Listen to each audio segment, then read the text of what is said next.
جو نیک لوگ ہوتے ہیں، اور خواب کو نبوت کا 46واں حصہ بھی کہا گیا ہے. اب وہی نہیں ہے، اب خواب سچے باقی رہ گئے.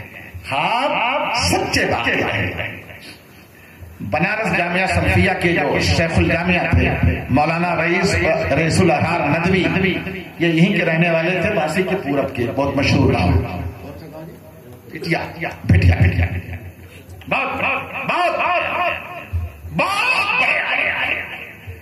ایک بنگال کے آدمی نے خواب دیکھا کہ مولانا میں نے خواب دیکھا ہے کہ میں قرآن کے ورق سے استنجا کرتا ہوں.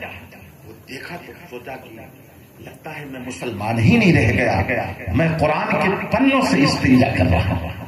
خط لکھ کر کے بنارس بھیجا، کہا مولانا جب سے یہ خواب دیکھتا ہوں مجھ کو لگتا ہے کہ میرا خاتمہ ایمان پر نہیں ہوگا، اور میں نے خواب دیکھا ہے کہ میں قرآن کے ورق سے استنجا کر رہا ہوں.